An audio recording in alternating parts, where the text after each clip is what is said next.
It was announced yesterday that social media firms will now be forced to actively remove illegal content without waiting for it to be reported by users under this online safety bill. Companies are required to remove a range of illegal material, but now several new criminal offences are being added to the law, including revenge porn. So let's discuss the bill and the fine balance, that delicate balance between free speech and keeping children safe online with our two guests. Matthew Lesh from the Institute of Economic Affairs joins me alongside Jonathan Cohen, a parent and mental health activist.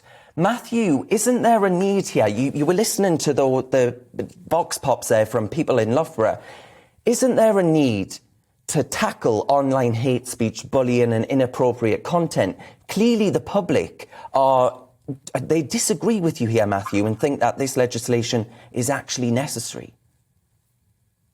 Look, I think there's no doubt a lot of abuse that happens on the internet, and I don't necessarily think that that's in any way acceptable. And beyond that, there's, of course, unlawful behaviour. But I think we have to be very careful in believing that the online safety bill is going to solve all these problems, and it's going to be able to magically make the internet child-proof in a way that is practically impossible, that you can be able to get rid of any kind of ill behaviour. I think we're really making an unrealistic expectation of this legislation. Jonathan, what are your concerns then as a parent, right, with these new criminal offences being added to the proposed online safety laws? Are you really in favour of these proposals? I think there's a lot to be said and a lot to be done for blotting out, if you like, the online antisocial behaviour. I think we need to equate it a little bit more with what's happening in person. And I think the biggest concern for parents looking after their own children or the interests of others nears and dears is to know who victims can approach when things go wrong. And if there is law in place, if there are guidelines that we're supposed to be following, it's so much easier to do that. So it's a case of an awareness of who victims can approach and under what circumstances they've got a valid claim and a valid case to take forwards. So, Jonathan, would you like the proposals to actually go further?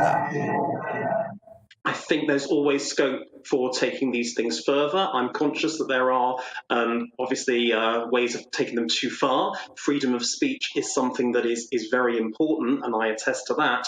But does it need to be available and applicable on social media platforms that are read by vulnerable people across the globe? We are seeing suicide rates going up. We are seeing poor mental health. We are seeing people really struggling. And cyberbullying, as a parent, I find quite massive. And I'd also go as far as to say that a lot of the racist remarks and a lot of the sort of off-the-cuff, sort of didn't mean to say that, whoops, type remarks that we're getting through should somehow be filtered out, apologised for and nipped in the bud. It's not on in this day and age.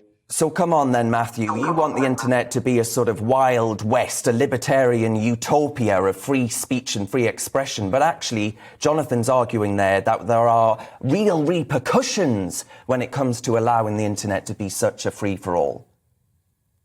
Look, I think we're in quite a frightening position here, Darren.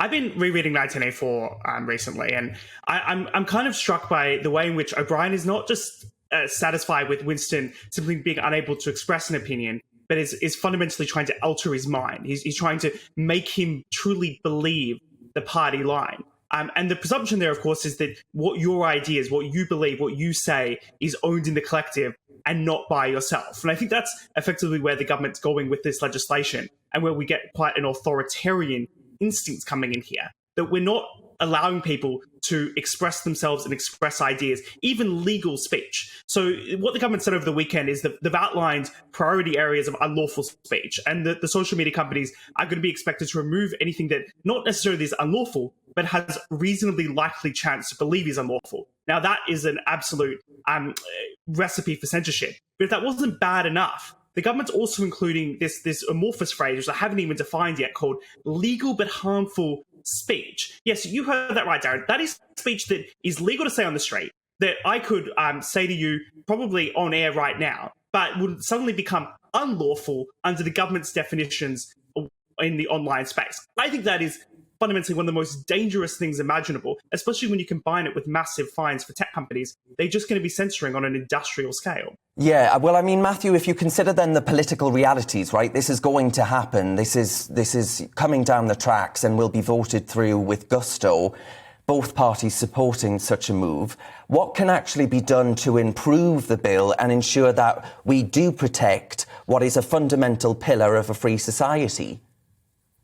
Look, I mean, ideally, I'd like to see the legislation a bit more focused and not trying to deal with this illegal but harmful speech. But that failing, a proposal that we put up from the IEA this week in a paper that I co-authored was that at the very least, there should be some kind of independent reviewer of how the legislation operates to ensure that the government doesn't get the balance wrong, especially since we're giving quite extraordinary powers to Ofcom, we're giving quite extraordinary powers to the Secretary of State. Just like when we do that for terrorism legislation, we have somebody who's there responsible as an accountability mechanism. We should also have some kind of reviewer of online safety legislation.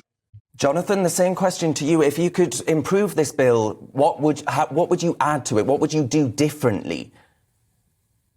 Well, I think the main thing, if I can come back to Matthew's point, please, is that we are empowering Ofcom here. This isn't the government. This isn't some entity that we're perhaps getting a bit fed up with in this country in some ways, without getting too anarchist here. You know, governments make mistakes. This is an independent office dealing with communications and how things are being portrayed.